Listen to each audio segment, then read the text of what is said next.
Eu espero que a palavra do Senhor encontre no seu coração guarida, encontre no seu coração principalmente prática da palavra, né?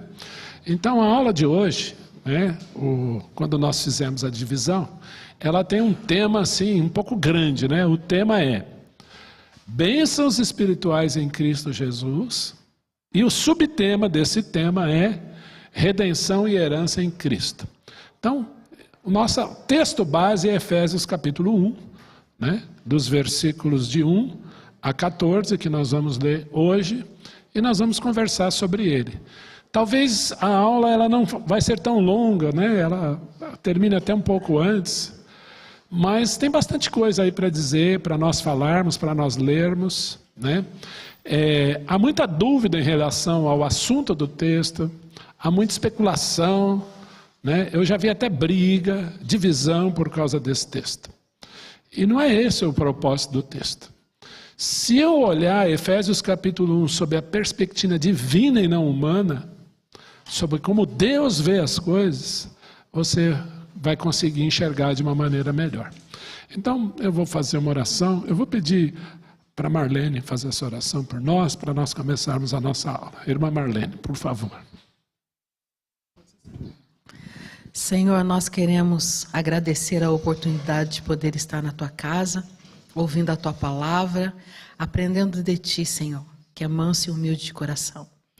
Pedimos, Senhor amado, que a inspiração do Teu Santo Espírito seja derramada no coração do Teu servo, Pai, e que cada vida aqui possa abrir o ouvido para ouvir o Senhor, falando a cada um no seu particular e naquilo que necessita, Pai querido, do Teu agir. Pedimos, Senhor amado, a bênção do Senhor, Pai querido, sobre cada vida que aqui está. E que essa raiz, Senhor amado, seja regada nesta manhã. Em cada palavra, Senhor amado, que ouvimos em nome de Jesus. Amém. Amém.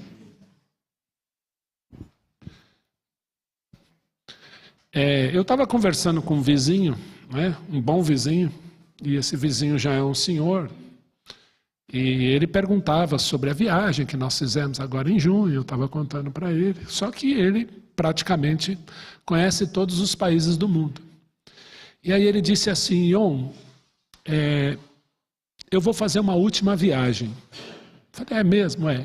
É um cruzeiro e ele dura, tem dois, né? Tem o de 3 meses e o de 6 meses. Eu falei, meu vizinho está bem de vida, né? E a viagem de 3 meses, ela é um pouco mais rápida, a de 6 meses seria o tour completo. É uma viagem pelos 7 mares do mundo. Então é um cruzeiro e ele vai para todos os mares do mundo. E eu fiquei pensando, né? Pacífico, Atlântico, Mar Mediterrâneo, Mar Egeu, aí por aí vai, né? Eu fiquei pensando então, como seria uma viagem dessa? E se nós olharmos o planeta, o mar é um, né? E aí a gente olha para a Antártica e a Antártida, também o nosso continente de gelo, 70% do planeta é água. E aí eu fico pensando o que é um oceano, o que é o mar, né? A gente fala dos 7 mares, mas na verdade é um marzão só, né? E aí então eu pego uma xícara de café, um copinho, uma caneca, e aí você quer pegar o oceano e colocar lá dentro e falar assim, olha, o mar é assim. Então discutir os desígnios de Deus, a soberania de Deus, quem Deus é, como Ele age, é você tentar pegar a caneca e colocar aqui dentro e falar, o mar é assim. Alguns ao longo da história tentaram fazer isso, e eu louvo ao Senhor por esses homens ousados, os reformadores, né, principalmente, que deixaram aí um legado de estudos sérios da palavra de Deus, né? Mas eu queria olhar esse assunto de Efésios 1 e pelos olhos da fé sob a perspectiva divina, senão a gente faz salada, a gente faz bagunça com o texto. Então tentem entender sempre com a perspectiva divina. Por que eu estou falando isso? Talvez você já tenha se deparado com a seguinte pergunta: você evangelizou alguém, falou de Jesus para alguém, falou do pecado, falou da salvação em Jesus, que Jesus ressuscitou ao 3º dia, né, como a Júlia fez aqui, Jesus é a solução para o pecado. Aí de repente alguém, abre aspas, te faz a seguinte pergunta: oi, Tudo bem? Deixa eu apresentar aqui o break, apresentar o seu Clécio, né? Prazer, viu, Clécio? Lá da Bahia. É Bahia, gente boa vem da Bahia? É Minas? Então tá bom. Olha, você quase ganhou um sorriso do Vanderlei aqui, que é baiano, né? Mas a esposa é mineira, então ficou tudo em casa. Prazer, viu, Clécio? Deus te abençoe, tá? Gente, então, voltando aqui, né? Olhando sempre sob a perspectiva divina, para nós entendermos quem Deus é, aquilo que Ele revela. E se está na Bíblia, Ele quis revelar para nós. O problema é o contrário. Quando nós achamos que podemos enlatar a Deus e dizer Deus é assim. E eu estava dizendo para você que você já evangelizou alguém, falou de Jesus para alguém, e aí a pessoa se interessa, mas vem com aquela pergunta fatal que você fala assim, puxa, e agora? Como sairei dessa? Se Deus é Deus, Ele criou todas as coisas, Ele sabia que o mal ia acontecer, por que Ele permitiu? Por que lá no Éden Ele já não resolveu? Se Ele é criador, Ele é perfeito, por que entrou pecado no mundo? Quem já ouviu essa pergunta e falou, e agora? Quem? A gente ouve esse tipo de pergunta. E é uma pergunta difícil. Ele é Deus, afinal de contas. Então, essa pergunta ela me foi dada essa semana por um jovem. E recentemente, compartilhando o amor de Jesus para uma médica, ela me fez essa pergunta também. E é interessante isso, né? Por quê? Então, como nós vemos a vida, é a maneira como Deus vê as coisas. Como eu olho a situação A, como eu olho para uma flor, como eu olho para o nascer, morrer, viver, é a mesma maneira que Deus olha. Isso a gente precisa entender. Porque senão, ao ler um texto como esse, nós temos um problema. Então, vamos lá ao nosso texto. Está lá em Efésios capítulo 1, dos versículos 3 ao versículo 14. Eu vou ler 1 ou 2, não está aí, mas foi o tema da semana passada. Paulo, apóstolo de Jesus Cristo, por vontade de Deus, aos santos que vivem em Éfeso e fiéis em Cristo Jesus. Ou seja, a carta aos Efésios foi escrita para os Efésios, né? Aos residentes em Éfeso, à igreja em Éfeso. Graça a vós outros e paz da parte de nosso Pai e do Senhor Jesus Cristo. E aí o texto começa aí. Quem está com o microfone aí? Então lê esse primeiro slide, Silvio, vai devagarinho.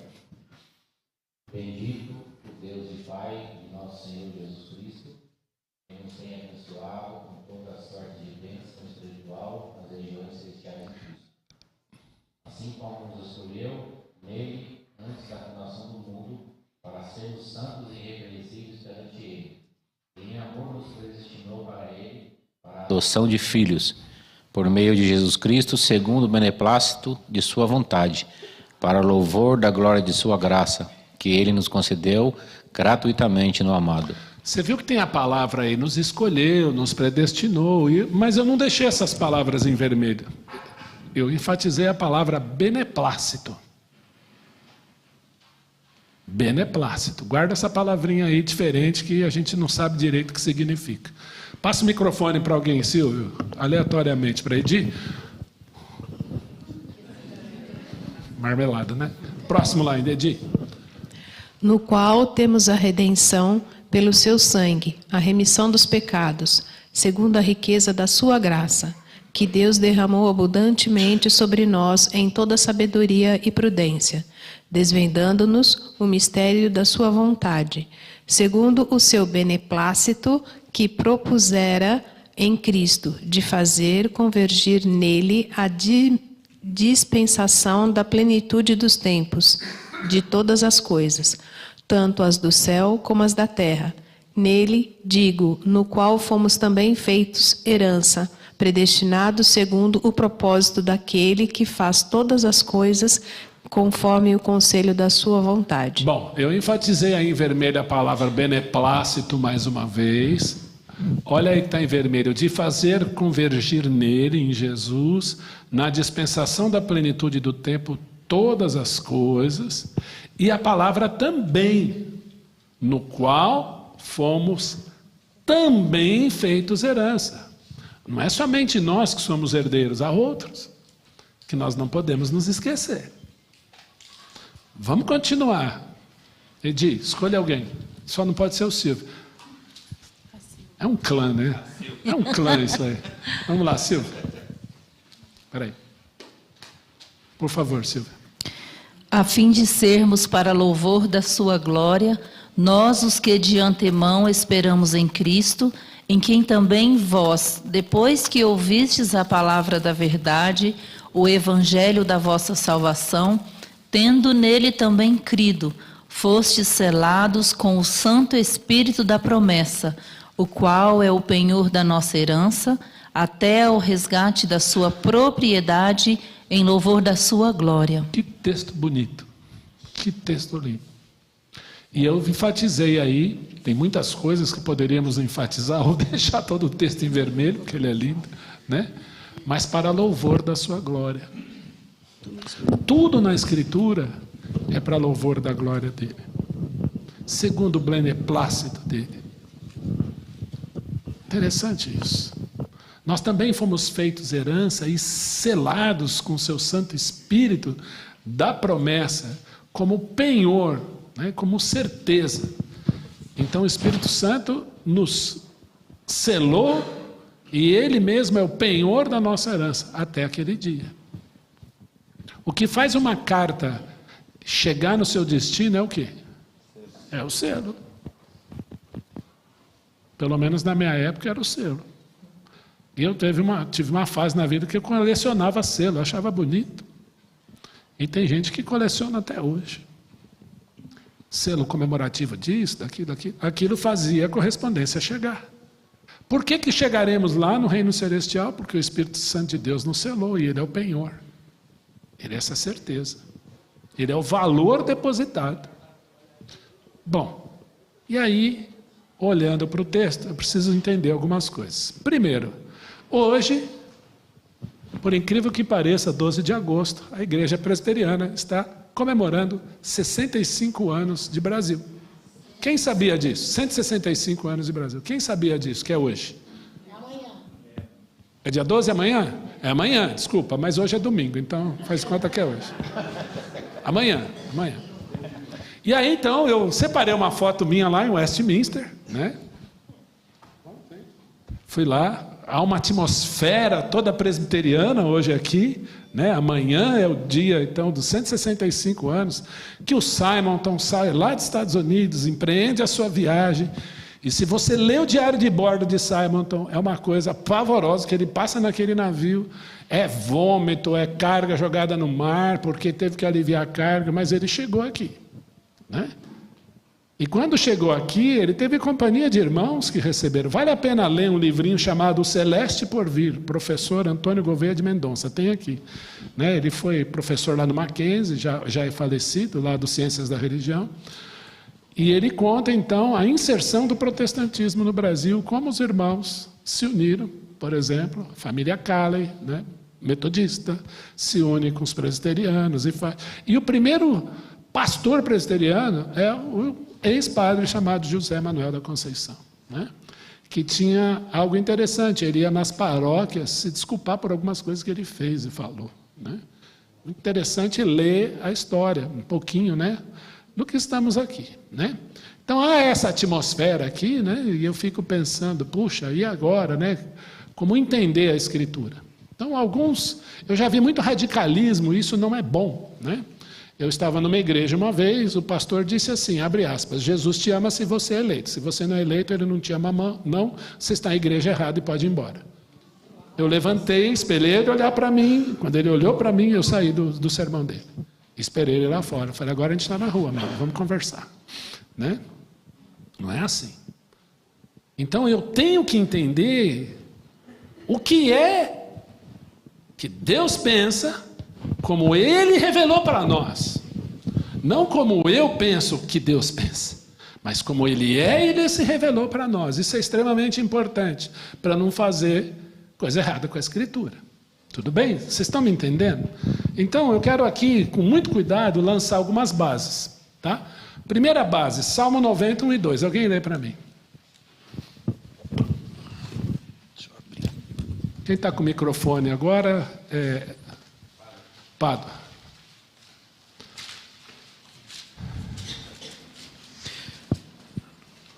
Senhor, Tu tens sido nosso refúgio, de geração em geração, antes que os montes nascessem e se formassem a terra e o mundo, de eternidade a eternidade, Tu és Deus. Rogério, esqueci de transcrever esse, me desculpa, viu? Eu transcrevi todos menos esse, né?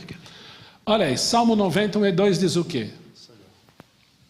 Senhor, Tu tens sido nosso refúgio de geração em geração, antes que os montes nascessem, Gênesis 1:1, e se formassem a terra e o mundo, Gênesis 1:1, de eternidade a eternidade. Me explica isso. Aderbal, quando eu era pequeno, eu perguntei para aquela senhora ali, minha mãe, quando que Deus nasceu? Ela falava para mim assim, eu era pequeno, Deus sempre existiu. Eu fiquei com uma raiva dessa resposta, porque eu não entendia. Como assim Deus sempre existiu? Já parou para pensar nisso? Pega a sua caneca, põe no Oceano Atlântico e fala assim, este é o mar. Tenta entender que Ele é de eternidade a eternidade. Eu sou. E aí nós vamos começar a discutir aqui a soberania de Deus, quem Deus é. Então, de eternidade a eternidade, eu sou. Eu quero perguntar para você, o que é isso?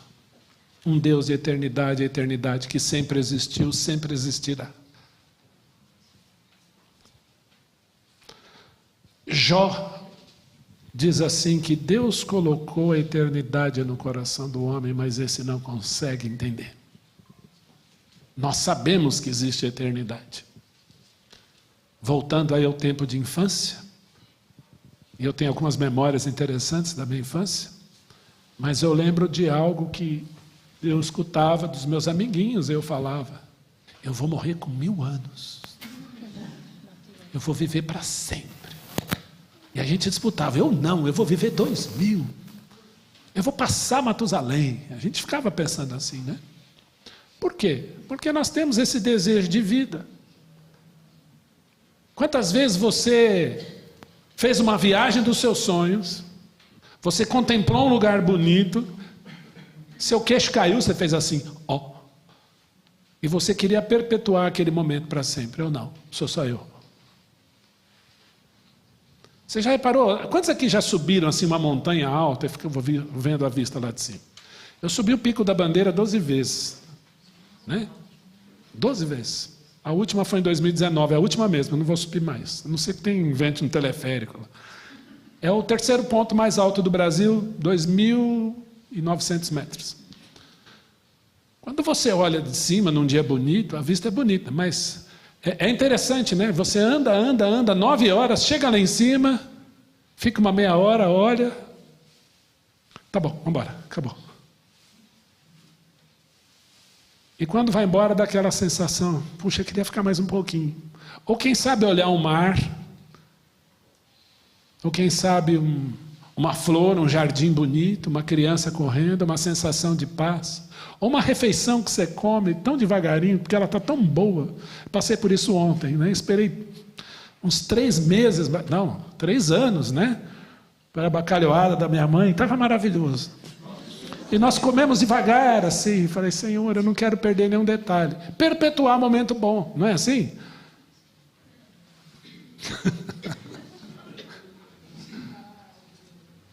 Mas tudo acaba. Exceto ele é de eternidade a eternidade. Como é que eu posso entender isso?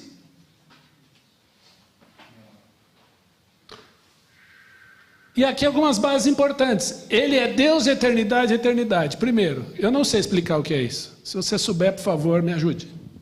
2, o nome dele é Eu Sou. De eternidade a eternidade, eu sou. Ele causa o que vem a ser. Um dos significados da palavra Yahvé, do tetragrama, é esse. Ele causa tudo que existe. E mais, ele é o El Shaddai, ele é o Todo-Poderoso. Quem és tu, ó homem, para discutir isso com Deus? Mas Deus é Criador e conhecedor e Senhor absoluto de tudo que há. gostando você ou não. Ou não, eu estou errado. Ele é Senhor sobre a minha vida, Ele é Senhor sobre o Brasil, sobre o universo, sobre os mares, sobre os 7 mares, sobre o universo, sobre as estrelas, sobre Marte, Vênus, Saturno, sobre os exoplanetas, aqueles que os cientistas estão descobrindo. Ele é Senhor de tudo, Ele conhece todas as estrelas por nome, Ele é Senhor dos anjos, de principados e potestades, Ele é Senhor absoluto de tudo que há. E lá em Romanos, capítulo 11, na parte final, o apóstolo Paulo, inspirado pelo Espírito Santo, como que um êxtase, ele diz: por meio dele, por ele, para ele são todas as coisas, a ele, pois, a glória eternamente. Amém. Tudo bem até aqui? Podemos continuar? Eu coloquei aqui 2 palavrinhas gregas. Kairos e Cronos. Olhando as placas, né, gregas, é interessante, eu ficava lendo. Aí conversando com uma moça lá, eu escrevia num guardanapo. Ela falou: você só errou essa letra aqui. Ela falou: por que você sabe escrever grego? Eu falei: da Bíblia. Ah, você é cristão? Nós começamos a conversar. Mas essas 2 palavrinhas aí, Kairos e Cronos, tem uma diferença. Estamos em plena Olimpíada. A Olimpíada nasceu na Grécia, a Olimpíada moderna, né? Então vai lá o corredor, uma maratona, ou 200 metros, 100 metros, ou 400 metros rasos, que o Pio ficou lá em terceiro, ganhou medalha de bronze, com barreira. E o que é cronometrado? O tempo. Então as melhores marcas disputam uma final. Então a palavra cronos é o tempo que está andando, que eu posso cronometrar. Alguém aqui colocou o relógio para tocar hoje de manhã? Amanhã de manhã alguém vai colocar o relógio, que precisa acordar cedo para trabalhar? Por que você faz isso? Porque você está sujeito à segunda palavra ali, ó, cronos. Tá? Não é que povos, tá, gente? Aqui é um rho, parece um P, mas é um R. E aquele Vzinho lá é o N, tá bom? Então, é o num, né? Então, cronos é o tempo que eu cronometro, que eu meço, é o tempo que eu marco. Tudo bem até aqui? Então, quando a gente era moço, né, Ney? 10 horas em casa, chega a 10h05 para você ver, o corrião corria. Às vezes não, às vezes a gente fingia, pulava muro, né, dava um jeito, né? Mas hora, tem hora, cronos. Chega em tal hora. A aula começa a tal hora, termina a tal hora. Não pode passar. Então, cronos é o tempo que eu meço, que todos nós estamos sujeitos. Nós contamos os nossos dias. Eu nasci no dia 18 de janeiro de 1967. E cá estou. Cronos. Deu para entender o que é cronos? Mas a primeira palavrinha lá é kairos. Esse é o tempo de Deus, a gente não mede. Isso é para Ele. De eternidade a eternidade, Ele é. Por isso que eu pergunto, como você vê as coisas como Deus vê? Nós não conseguimos ver senão pelo cronos.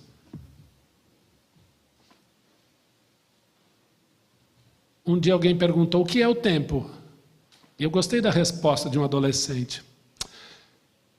É um mergulho na eternidade. Eu achei uma definição muito interessante. O tempo é um mergulho na eternidade. E Deus é de eternidade a eternidade. Isaías 9,6 diz assim: porque um menino nos nasceu, o governo está sobre os seus ombros, e o seu nome será?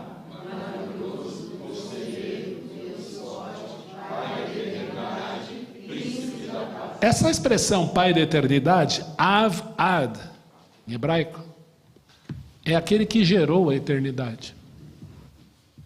Conversando aqui com o presbítero Isaías, quando ele trouxe toda aquela astronomia para eu entender um pouquinho, Ele disse, Ion, como cientista, como astrofísico que eu só posso entender que a eternidade é uma criatura. Aí eu fiquei mais assustado ainda. Porque esse Deus que nós cremos é de eternidade a eternidade, e a eternidade é criatura dele. Ele está acima desse conceito. Mais complexo ainda. Deu para entender de que Deus nós estamos falando? Vamos para frente. Algumas bases ainda. O que o texto diz?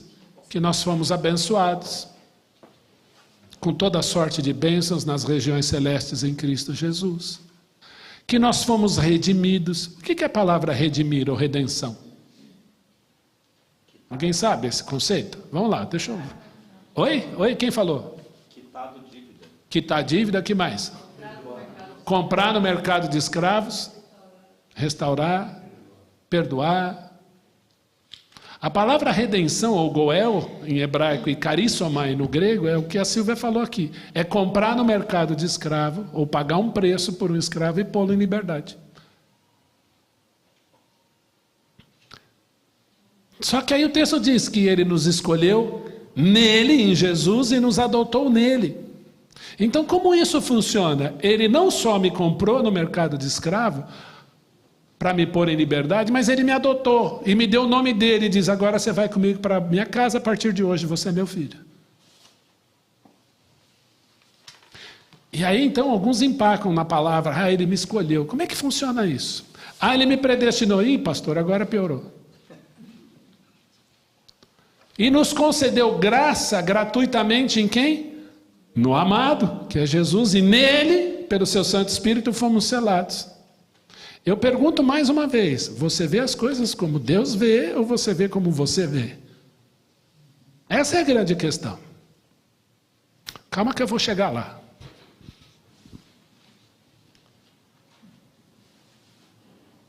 Quando a palavra de Deus nos diz que nós fomos escolhidos, predestinados, sempre tem a palavrinha para. Para indica finalidade. Ele nos escolheu para. Ele nos predestinou para. Existia na Caldeia quantas pessoas nos dias de Abraão? Muitas. Deus disse para Abraão, sai da tua terra, da tua parentela e vai para a terra que te mostrarei. Ele selecionou uma pessoa e disse, vai. Abraão teve 2 filhos, um da escrava, Ismael, e Isaque. De quem o Senhor falou assim? É desse que eu vou fazer uma nação. Foi de Ismael ou foi de Isaque? Isaque teve 2 filhos. Qual era o preferido dele? Que fazia caça para ele? Esaú. E quem era o outro? O Senhor falou, a bênção vem por quem? Jacó. Jacó teve 12 filhos. Qual era o preferido dele, que ganhou a capinha bonita? José era um servo maravilhoso. Mas o Senhor escolhe um, a descendência vem desse aqui. Quem foi? Judá. De todas as cidades de Israel, aonde o Messias poderia nascer? Se fosse eu escolher, Jerusalém. Mas o Senhor falou, vem de Belém. Quem são os filhos de Jessé? São esse. Está faltando um, vai buscar. Não olha para a aparência. O Senhor conhece o coração. É Davi. Ele vem da linhagem de Davi. Você entende isso? Eu pergunto, será que Deus é soberano ou ele é um tirano? Algumas perguntas eu vou lançar aqui para nós. E nós fomos escolhidos, predestinados para sermos santos e irrepreensíveis perante Ele, para a adoção de filhos em Cristo Jesus, para louvor da graça de Cristo Jesus e para louvor da glória de Cristo Jesus. Deixa eu dizer uma coisa para vocês, meus irmãos, e isso é importante a partir de agora. O nosso Deus, primeiro, ele não está sujeito ao tempo. Segundo, ele causa tudo o que vem a ser. Terceiro, o seu sangue era conhecido antes da fundação do mundo, antes de haver mundo. Jesus derramaria o seu sangue, já estava escrito, e mesmo assim ele cria todas as coisas, porque ele é o eu sou. E tudo converge para ele. É É do agrado do Senhor uma pessoa pegar uma faca e matar toda a família?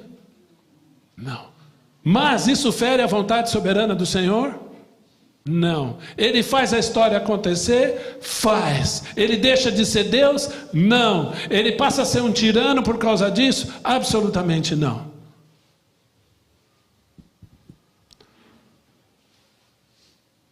Qual é o fio condutor, então, aqui? Gente, faça aqui o merchandising, eletricidade, 1000 volts, tá bom aqui, Silvio? Tá? Depois você põe, faz um pix aí, tá bom, Silvinho? Mas qual é o fio condutor de tudo isso que nós lemos aqui, atrás? Que Ele nos escolheu, nos predestinou para sermos santos, inculpáveis, irrepreensíveis perante Ele, para adoção de filhos, para louvor da sua... Qual é o fio condutor? É o beneplácito da sua vontade. O que é beneplácito? Meu vizinho, tem um vizinho que chama seu beneplácito, né? Mas não é ele não. O que é beneplácito? O que significa essa palavra? Quer arriscar, Derbal? Vai lá. Quer arriscar? Arrisca aí. Hã? É uma definição boa. Aprovação. Aprovação é uma definição boa. Consentimento. Vamos lá. Quem mais arrisca? Concordância, aprovação, consentimento. Que mais? Alguém arriscou já aí no dicionário a falar? Quer falar, Garcia? O que significa? Tá bom. O que significa essa palavra beneplácito? Eu amo essa palavra, eu aprendi a gostar dela. Bel prazer.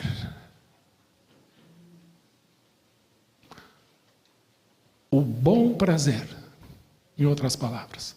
Não é bel prazer no sentido de se regalar, mas é o bom prazer da vontade de Deus. Uau! Vamos entender isso. Está aí a palavra, tá? Eudokian é o bom prazer, ou é o deleite de Deus, ou outorga, ou concessão, ou consentimento, ou aprovação. Está tudo aí dentro desse contexto. Qual que você falou, Ricardo? Desculpa. Concordância da vontade de Deus. A vontade do Senhor Jesus, a vontade de Deus, o Pai, perdão, ela é um deleite para Ele. Ela é santa. Ela é agradável. Ela é boa. Esse é o fio condutor de tudo. E aí então, quando nós olhamos para isso, eu pergunto mais uma vez, estamos no Kairos ou no Cronos? É no Kairos, é no tempo de Deus. E aí então, aos que de antemão conheceu, e o texto aí é Romanos, tá? Romanos capítulo 8, versículo 28. Marquinhos, você está com o microfone aí perto de você? Passa para ele lá, Ricardo, por gentileza. Eu não sei porquê, mas eu... Aqui, ó, o Marco aqui, ó. Marco Antônio. Isso. Pode falar. Pode ler. Portanto, aos que de antemão conheceu, também os predestinou para serem conformes à imagem de seu Filho, a fim de que ele seja o primogênito entre muitos irmãos. E aos que predestinou, esses também chamou, e aos que chamou, a esses também justificou. E aos que justificou, a esses também glorificou. Amém. O que aconteceu? Nós temos uma ordem aí, né? Qual é a ordem? Vamos fazer a ordem Cronos, nossa? Conheceu, predestinou, chamou, justificou, glorificou. Isso é o nosso Cronos. Deus vê assim? Não, ele vê assim, ó. Pá, pum, tá pronto, feito. Ele é eu sou. Deu para entender? Não. Mas crê? Crê. Então como que funciona isso? O Senhor Deus é responsável, Ele é Senhor, soberano, que faz toda a história da humanidade ocorrer. Ele é do agrado do Senhor que Hitler tenha matado 6 milhões? Não. Ele fez a história ocorrer? Sim. Ele é soberano sem ser tirano. A sua autonomia. Se você é calvinista, vamos colocar livre agência, autonomia. Não fere jamais a soberania de Deus. Se você é arminiano, livre-arbítrio, isso também não fere quem Deus é. Eu estou tomando muito cuidado aqui com as palavras, que eu estou querendo dizer que o meu Deus é Senhor, Ele é soberano, Ele é de eternidade a eternidade. Aos que de antemão conheceu, a esse também predestinou, aos que predestinou chamou, ao que justificou, glorificou. Assim, ó, tá, não estala, porque Ele é o eu sou. E tudo converge para Ele. Mas pastor, então para quem devemos pregar? Cumpra a ordem de Jesus, ide por todo mundo pregar o evangelho a toda criatura. Quem será salvo? O que crê. Isso fere a soberania de Deus? Jamais. Pregue. Principalmente nos dias de hoje, haverá dias que será proibido pregar. E nós estamos chegando lá. Mas na última quinta-feira nós estávamos em 13 pessoas na rua. Foi uma benção. Quantas histórias? Sim, senhor. Não esquece de avisar no evangelismo. Tá bom, eu aviso. Próximo você vai, tá bom? Eu já tomei uma bronca aqui hoje. Tudo bem, gente? Vocês entenderam o que eu estou dizendo aqui? Pedro, apóstolo de Jesus Cristo, aos eleitos que são forasteiros da dispensão, no ponto, Galácia, Capadócia, Ásia e Bitina, eleitos segundo a presciência de Deus Pai, Cronos. Mas olha pelo Kairos, pelo tempo de Deus. Em santificação do Espírito, para eleitos, para a obediência e aspersão do sangue de Jesus Cristo, graça e paz vos sejam multiplicadas. Como que isso funciona? Ele é Senhor, e a história ocorre porque Ele quer. Mais uma vez as duas palavrinhas aí. Se eu tentar olhar pela minha ótica, creia na ótica de Deus. Ou seja, a nossa visão é o quê? Linear. Nós olhamos a vida assim. Colombo descobriu a América, Cabral descobriu o Brasil, aí a primeira missa, aí começam as capitanias, não é assim? A gente olha a vida, a história, pegando um pouco da nossa história do Brasil. 1822, a independência, 1889, proclamação da República, né? Depois da libertação dos escravos, 1888, e aí vem a República, a Nova República, e por aí vai. Não é assim a vida? Deus olha assim. Ele é o eu sou. Ele é o Senhor de tudo que há. Eu preparei uns slides aqui para a gente tentar entender isso. Tudo na revelação divina aponta para uma coisa. O que é? A cruz. O sangue de Jesus, com efeito, é conhecido antes da fundação do mundo e manifestado desde a fundação do mundo por amor de nós. Eu quero dizer para você algo muito importante aqui, que o nosso Deus não foi pego de surpresa lá no Éden, quando o primeiro casal pecou. Eles viveram um dilema: a ordem de Deus ou o que a serpente falou? Foram na da serpente e desobedeceram. Manifestação externa de algo que ocorre aqui. E aí, toda aquela bagunça, o Senhor já mata um cordeirinho ou algum animal lá no Éden e cobre o primeiro casal com peles. E essa linha vermelha começa em Gênesis 3, 21 e indo até a cruz. Então tudo converge para isso. Eu tentei achar uma foto de Jesus de costas saindo do Jordão quando ele foi batizado. Porque ninguém sabe como é a face do Jesus, né? Podia pegar aqui a foto do Jesus do The Chosen, ou do Zeffirelli, ou do filme do Mel Gibson. Cada um tem a sua visão. Por isso que eu tentei uma de costa. Mas quando Jesus sai daquela água, foi ouvida uma voz no céu. O que ela dizia? Qual é o beneplácito de Deus? Quem é o beneplácito de Deus? O Filho. É nele que nós somos salvos. É nele que nós somos abençoados. Tudo converge para ele. Efésios 1:10, de fazer convergir nele na dispensação da plenitude dos tempos todas as coisas, porque o bel prazer do Senhor é o Filho. Mais uma vez aí a visão linear e a visão de Deus. Qual que você quer? Qual que você prefere? Eu prefiro essa aqui, ó. Porque na visão de Deus, desculpa gente, eu estou sendo didático, como se eu estivesse me atrevendo aqui, tudo converge para isso, para esse momento da história, para a cruz.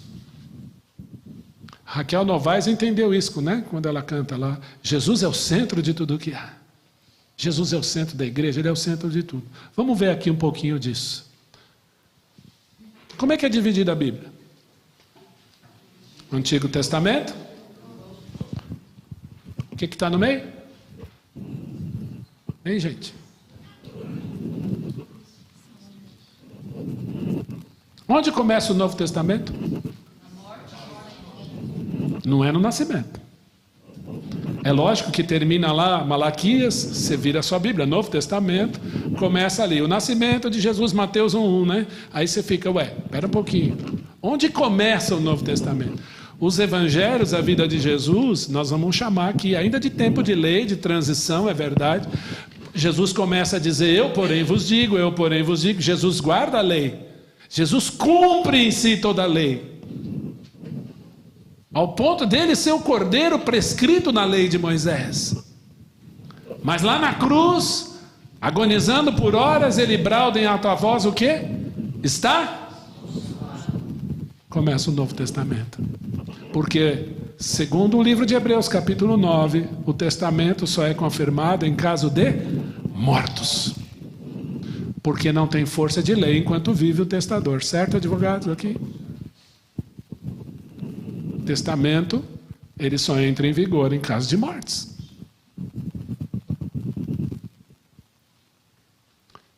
Isso é sério. Então, entre o Antigo Testamento e o Novo Testamento, a cruz. Parece que Jesus disse lá naquela ceia, este é o Novo Testamento, ou a nova aliança no meu nascimento. É isso que ele disse? Interessante que ele usou a palavra sangue. O apóstolo Paulo, lá em 1 Coríntios 11, semana passada celebramos a ceia aqui. Este é o sangue da nova aliança, ou do Novo Testamento. Tudo converge para Cristo. Como funciona a língua hebraica? Como funcionam as línguas antigas? O Ney, o meu irmão é casado com uma japonesa, né? O sogro e a sogra do Ney são japoneses do Japão mesmo. Então, em japonês, quando eu falo eu vou, eu falo yukimasu. Se eu falo eu fui, eu falo yukimasu. Se eu falo eu irei, eu falo yukimasu. Qual que é a diferença entre eu fui, eu vou e eu irei em japonês? A entonação da voz. Porque são línguas antigas. O hebraico é igualzinho. O hebraico não existe no princípio criou. Não, no princípio Deus cria os céus e a terra. É presente. Por que o tradutor põe criou? Provavelmente, claro, está falando do evento passado, a criação, no nosso Cronos, de um Deus que criou. Mas a entonação da voz, ele vai determinar passado, presente e futuro. É interessante isso. Se você olha a língua hebraica, ela faz isso, ela joga muito para frente. É presente e futuro. Aí você começa a estudar grego. Eu lembro das aulas de grego no seminário. Cadê o Tony? Está fazendo grego? Gostoso, né? Tem 8 passados, né? Ah, beleza. Olha, eu fiquei na série B do grego no seminário. E foi bem em 2003. Eu sofri, porque o Palmeiras estava na segunda divisão. Imagina, né? Pastor Jair falava assim, pessoal da série B chega mais cedo para fazer aula particular de grego. Eu tinha que chegar às 5 horas no seminário, porque na primeira prova eu tirei 4,7, fiquei muito mal. Aí estudei, tirei 9,4. Falei, pastor Jair, acesso. Já sou da série A, né? Mas grego são 8 passados. Olha que interessante. Português são 3, perfeito, imperfeito, mais que perfeito. Olha o grego. O hebraico faz isso, o grego faz isso para trás. Eu pergunto, quem está no meio? Porque o Novo Testamento é escrito em grego, o Antigo em hebraico. Quem está no meio? Vou dar uma dica para vocês. Tudo converge para Jesus. A história da humanidade, antes de Cristo, depois de Cristo. Quem está no meio? Quem é o beneplácito, o prazer do Senhor? Senão o Filho. Ele é o Filho amado. Você lê o Antigo Testamento, é Israel, Israel, Israel, Israel, Israel, Israel, Israel. Você começa a ler o Novo Testamento, Deus não esqueceu de Israel, Ele põe Israel no cabide. Mas o Senhor levanta um povo de judeus e gentios, de Israel e das nações, e forma a igreja. Lembra que eu coloquei lá a palavrinha também herança? Por que também fomos feitos herança? Leia Romanos 11. Eles são herdeiros. Deles vem o Messias, Romanos capítulo 9. Que o Senhor é poderoso para os restaurar de novo. Enxertar. Nós fomos enxertados. Eu pergunto, entre Israel e a igreja, quem está? Quem é o Deus de Israel, gente? Ele. Quem é o cabeça da igreja? Ele. Ainda tenho outras ovelhas não deste aprisco, Israel. A mim me convém buscá-las, você e eu. Dos dois, igreja. Tudo converge para Jesus. Querem mais? O que é que nós somos? Pode ler aí, vamos junto. Amados, salvos, redimidos, libertos, transportados, filhos, herdeiros, galardoados, seguros, selados, predestinados para... Ele, Jesus. Ficou alguma coisa? Eu não vou conseguir entender esses aspectos se eu não entender como o Senhor vê. Ele é o Senhor do tempo. Nenhuma folha de uma árvore cai sem o consentimento de Deus, certo? Tira a energia de Deus, tira a força de Deus. A folha da árvore cairia. Desculpa, não existiria nem árvore. Ele é Senhor de tudo que há. Deba, depois eu compartilho com você. Nem um fio de cabelo. Não, vamos mudar de assunto. Nós lemos lá redenção e herança. O que é redenção? Ele me comprou. Nós vamos ler lá Romanos capítulo 6, a partir de hoje. Né? Eu fiquei sabendo que Vila Mariana, o pastor está pregando Romanos, e aqui também, até escrevi para ele. Eu falei, é de Deus isso aí, nós não combinamos. Né? Então, se você quiser cabular o culto e ir para lá, o sermão é o mesmo, tá, gente? E vir para cá, piora, que é o mesmo também. Né? Visão de Deus. Redenção. O que é redenção? É a minha identificação com a morte de Cristo. Eu morri com Ele. Fui sepultado com Ele e Ele ressuscitou, eu ressuscitei com Ele. A obra de Jesus é completa. E a herança? Eu estarei para sempre com Ele. Porque Ele, Jesus, o Filho, é o herdeiro de todas as coisas. E por que isso se dá? Nele. Tudo converge para Jesus. Como nós precisamos entender isso? Eu pergunto, nós estamos falando aqui em raízes, de herança, das bênçãos espirituais. Sem Jesus não existe. É um tal de prosperidade agora. Olha, onde você pisar vai virar ouro. Eu tenho um pouco de medo dessas coisas. Agora eu determino que você vai ter um carro com pneu. Gente, desculpa. As nossas bênçãos são espirituais em Cristo Jesus. E o que Ele nos dá aqui é pura graça. Graça, graça em Cristo Jesus. Tudo é por meio dele, para Ele.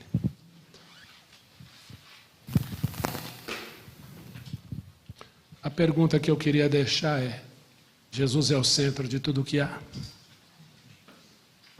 Porque eu nunca vou poder olhar um texto desse sem Jesus. Tudo sendo por meio dele e para Ele. Irmãos, eu quero dizer uma coisa aqui muito, muito direta para você, que eu disse numa reunião de jovens e eu quero repetir aqui. A soberania de Deus é de Deus. Ela não é minha e não me compete falar dela. Eu vejo algumas pessoas muito felizes dizendo que Deus é soberano, como se a gente fosse um pouquinho soberano também. Jesus não falou para nós sairmos à caça de quem é eleito e quem não é. Nunca falou nada disso. Ele é Senhor de todas as coisas e Ele diz, ide e pregai. E a gente prega na rua. A gente se importa. A gente fala como Jesus falaria, pode ter certeza. Ou não. Agora quem faz a obra é Ele, quem convence é o Espírito Santo. O vento sopra para onde quer. Eu creio em todas essas coisas. Eu estou sendo bastante parcimonioso aqui. Mas para dizer para você que a soberania de Deus pertence a Deus, não a nós. Ele é Senhor de tudo que há, absolutamente tudo. E Ele faz as coisas acontecerem. Para o seu beneplácito, para o bom prazer da sua vontade. Que não é um sentimento, mas é uma pessoa, Jesus Cristo. Ele é o prazer de Deus. Isso não faz de Deus tirano, jamais. Eu lembro de um pastor me ensinando, né? Ele é Senhor, Ele é soberano, sem ser tirano. E tudo o que você fizer não vai ferir quem Ele é. E não pegará esse Deus de surpresa. Mas que isso eu não sei. Se alguém souber, me ensine, por favor. Ele é Senhor, Ele é Deus. Amém?